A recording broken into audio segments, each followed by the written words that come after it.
Are you getting the most out of your sweat sessions? That is the question I'm going to be answering for you today. I have 6 quick tips. So welcome to Menopause Monday. Today, I'm going to be sharing 6 tips with you that are going to help you get better results from your workouts. So first one, sleep. Sleep is just so crucial. It optimizes your biochemistry for anti-aging, for muscle making, for weight management, for your appetite hormones. It helps you burn fat. Just turn your phone off before you go to bed.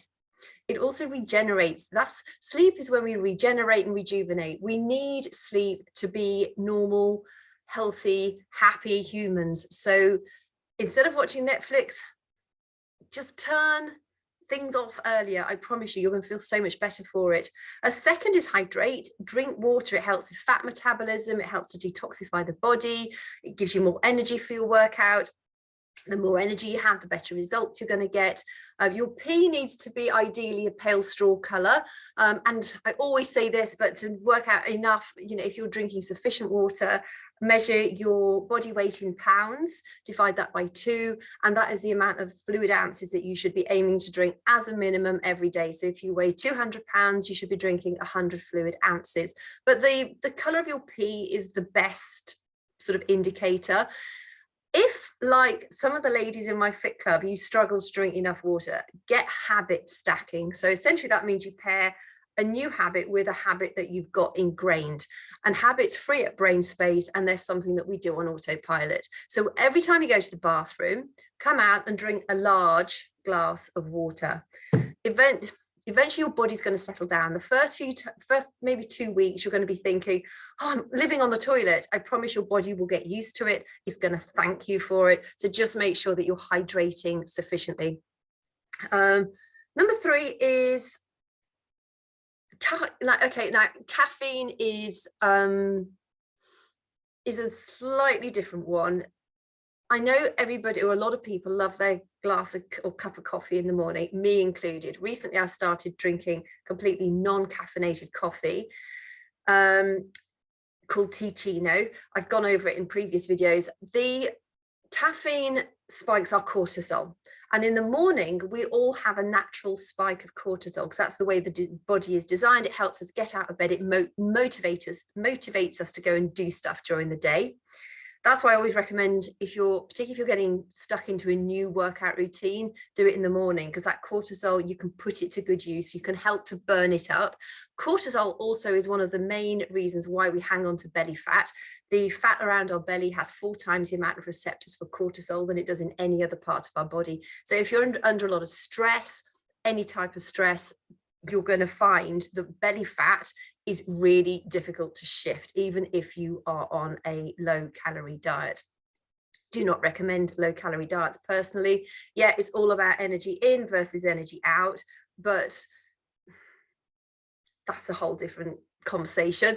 Healthy food, it's about crowding out the bad with the good. That's the way we use our nutrition, and it works incredibly well.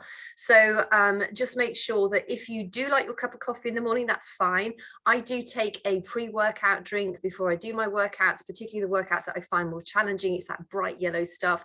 When I first saw it, I thought, oh God, that has just got to be as fake as ever. It's not. It comes from quercetin, which is a natural antioxidant. It gives it its bright yellow color. If you are, if you have anything that has quercetin in it, you want it to be bright yellow. The brighter the yellow, the purer the ingredients.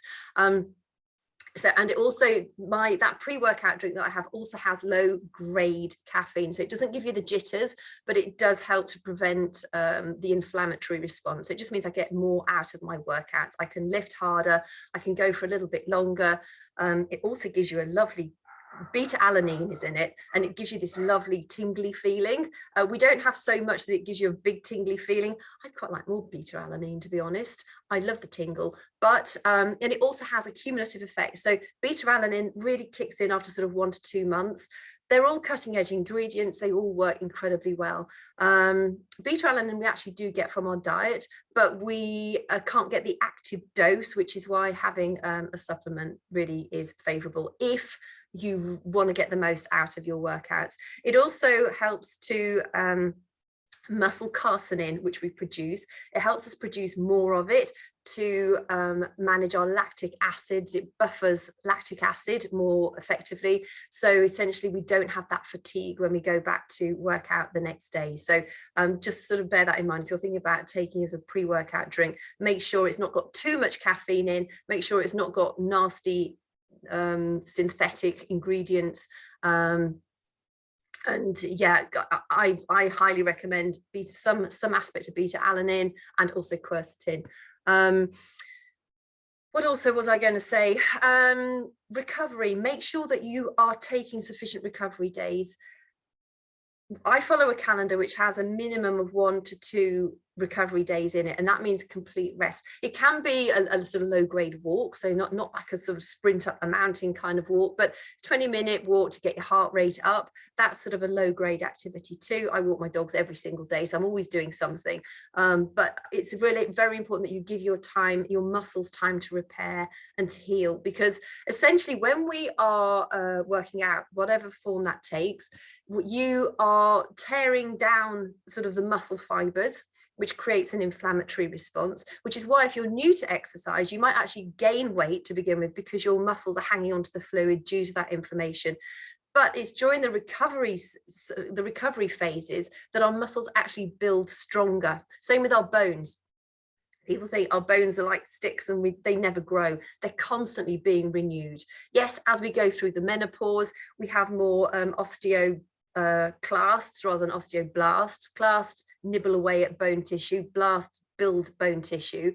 But when we're doing the right kind of exercise for menopause, we're making that tissue more dense, and it will help you prevent the onset of osteopenia or osteoporosis, brittle bone disease. So make sure that when you are following a workout plan, that you are scheduling rest days in and that you are following them, you're taking them. Other great recovery things are do rolling. I've got a roller that I use regularly, use that once or twice a week on sore muscles. Massage is fantastic. For hard to reach places, those massage guns are okay. I think tennis balls and sort of getting your body in funny little positions is more effective. Put a tennis ball in a sock. If you've got like tight muscles down your back, the rhomboids in between the shoulder blades, what you can do is put 2 tennis balls in a sock, tie it around the middle, and then just lean against a wall and roll backwards, up and down, or even on the floor. That's a really good way of releasing that tension that you might be getting between your shoulder blades. I know it's a common problem for most of us, and it is a really difficult place to actually target ourselves. But so put balls in a sock and just roll up and down the wall or the floor with them. I also take daily collagen. Purely, I mean, I think it does help with my skin, but also to make sure that I've got the collagen in my joints and the capsules correctly, in the joint capsule, not collagen capsules, and that just make sure that I'm giving my body what it needs, because of course, as we go through the menopause, things like our natural production or natural ability to create collagen decreases enormously. So whenever I have a recovery drink after my workout, I also add a scoop of collagen into it. The muscle recovery drink that I have contains something called L-glutamine, and that is contained in a pomegranate extract, which is a phytonutrient which really helps with muscle recovery. It helps combat fatigue. It supplies the muscles with the fast, medium and the slow proteins that they need. A lot of muscle recovery powders contain things like NSAIDs, so non-steroidal anti-inflammatory drugs, a bit like ibuprofen, to help reduce inflammation. But I think we all know that ibuprofen and those types of drugs can lead to digestive problems and tummy upsets. So I steer well away from that sort of thing. I don't really like taking pain relief per se, but I do take a muscle recovery drink. And then number 5 really is to make sure that you're not overtraining particular groups of muscles. So make sure that in the calendar that you follow, if you don't follow a calendar, get one put together, that you're, one day you might be doing lower body, the next day you might be doing upper body, the day after that you might be doing core, the day after that might be a rest day, the day after that might be a cardio day, so that you're not overtraining specific groups of muscles, because that increases your risk of injury. It also can spike your cortisol levels again because of the stress that you're putting on your body by repetitive training the same sets of muscles. So just make sure you've got an intelligent plan, you've got a smart plan about how you are scheduling your workout days. I know a lot of people like just to do cardio day every single day, and actually, particularly as we go through menopause, that is not going to serve you very well. Cardio is great, but it has to be balanced. And then my sixth tip, my final tip, is to make sure that you're doing the right kind of exercise through menopause. I have so many ladies and men that come to me that say, I used to do this, I used to work really, really well, and now I'm not getting the results. I'm gaining weight, I've got weight around my belly, I feel sluggish, I feel tired. What can I do? And it's because of it's the hormonal aspect again, partly down to cortisol, again, one of our stress hormones. We need a really good combination. We need like a smart combination of HIIT training, so high intensity interval training, which will give you that cardio spike, but just for a short period of time. So it's very intensive, but it's not prolonged. That's going to reduce your risk of injury, but it also means that you're not spiking that cortisol for too long. And then to combine that, you need strength training. Strength training is super important as we go through menopause.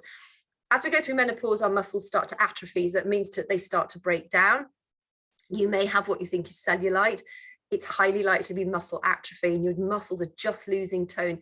If you don't use them, you will lose them. Unfortunately, we just have to work a little bit harder to maintain that healthy body feeling, and strength training is great for that. Also, it is known that while you do burn, you can burn more calories during your time of cardio exercise, not always, but sometimes, the 24-hour period calorie burn that you'll get from a decent strength training workout is greater. So don't think that you have to do cardio to lose weight. Strength training is really effective, and you will actually lose more calories over that 24-hour period than you would have done by doing a cardio session, just the way it works. Also remember that our muscles, bigger muscles, stronger muscles, will burn more calories. So what you're eating is getting burnt up faster because of those stronger muscles. So just to reiterate again, you need a good combination of HIIT interval training and strength training. Strength training will strengthen your bones, it will prevent your muscle atrophy, it helps to give a little bit of a boost to our human growth hormone, which helps to keep us feeling younger for longer, which declines so much as we go through the menopause. So remember, sleep, water, healthy supplementation. That also includes healthy food. If you're not feeding your body with the right stuff, how can you expect it to perform? It's like putting, I don't know, the wrong fuel inside your car. It's just not going to work very well. The same applies with our bodies. Make sure that you've got enough recovery days, rest days, and also make sure that you are doing the right workouts. As we go through menopause, you do need to change what you're doing in order to get the results. If you need any help getting started, if you're looking for a plan, if you're one of those people that just cannot make it work, just get in touch with me. I have so many resources I can share with you. I have advice and tips that I can give you. I have plans that you can follow. It's worked for me. It's worked for the ladies that I work with. So get in touch. If you're struggling, don't struggle any longer. I know it's so easy to think, oh, just try harder. I'll add an extra half an hour to my workout. I'll get up half an hour earlier and do even more. I had this lady chat to me not long ago. She does 3 hours of workouts a day, and she's not getting the results she used to get from it. She doesn't need to do 3 hours a day. It's just crazy. The risk of injury, the risk of overtraining, just the